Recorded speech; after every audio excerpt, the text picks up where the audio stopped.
What does burnout mean to you? I was working a lot. It was common for me to work like 60, 70, 80 hours.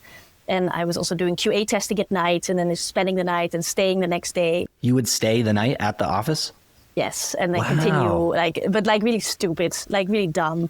I had all the stuff that is annoying about people, like just a lot of busy work and just being visible all the time and being the first one in and the last one out. I was that person very much, very unhealthy and very bad, like a very, very bad employee, right? You shouldn't want this of your people, because I made poor decisions. I could not see the context, I was so flawed. I was just overtired.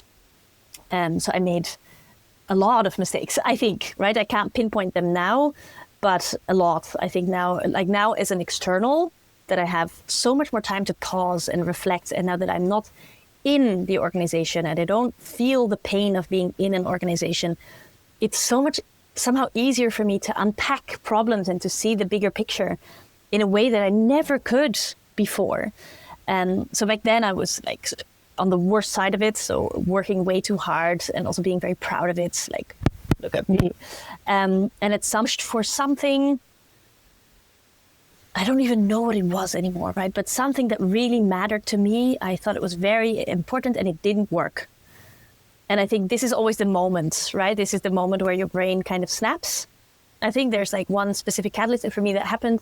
And the next day I went to work. I sat down, I opened my laptop, and I was like, what do I do here? What am I doing here? Like, what do I usually do at work? Like, shit. So I opened a spreadsheet that I'd been working on the previous day, and I was like, what is this spreadsheet? Like, what was it? What am I supposed to do with this? And I went to Jira, and I was like, what does any of this mean? Like, I just like your brain has shelves, and you know which shelf to reach for. You open it, and there's content. And I just couldn't find the right shelves anymore at all. So it was very scary. I felt like I really couldn't reach the content in my brain, and I really drew a blank. So I just kind of got up and walked out of the office without saying anything, and I just went home and I just went to bed.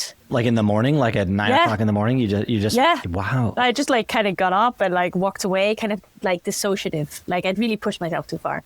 And then I just kind of went to bed and slept for a very long time. And I woke up and went like, oh shit, I missed like 2 days of work. Should call in sick.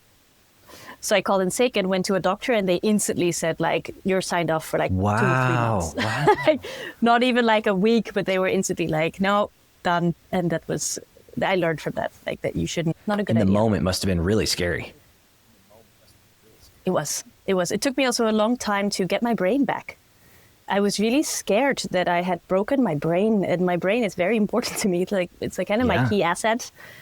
So it was very scary because it also didn't come back, right? For like months, I couldn't look at a screen, or I couldn't consume information at all. Why do you think you pushed so hard in the beginning? You said, I wanted to be the first one in and the last one out, and I wanted to work every moment that I could. Where did those feelings come from, do you think? I think for me, and I think for a lot of, if you're really honest, it's also kind of like a persona that you try on. For me, I really liked the persona of hardworking person, like the hardest working person and the best, right? The person who knows everything about the company. Like whenever somebody would ask like, hey, what's the conversion rate for this to this? And I would just know it, right? I didn't have to run any reports because I knew everything by heart. And I liked being that person. And I also kind of liked people voicing concern sometimes, right? I kind of reveled in, this role of being this person. I think a lot of people, if they're really honest with themselves, that is an aspect maybe. And I also kind of got lost in it because at some point it was all I knew how to do. I had also eliminated a lot of friendships because all my friends were at work. So it was like my whole kind of bubble, and I now, because otherwise everything would kind of implode. Are there any conversations that happened before the day when you walked out and you felt like, hey, I just need to slow down, and then you went to the doctor and everything kind of picks up from there? Are there any like warning signs? Did anyone talk to you? Like, was there a manager of yours who was like, hey, it seems like you're working hard. We don't necessarily need you to work so hard. Like, did anyone say any of that, or did you get rewarded for the pushing? Honestly, more the latter, to be honest. Like, I feel like looking back, also it was a weird time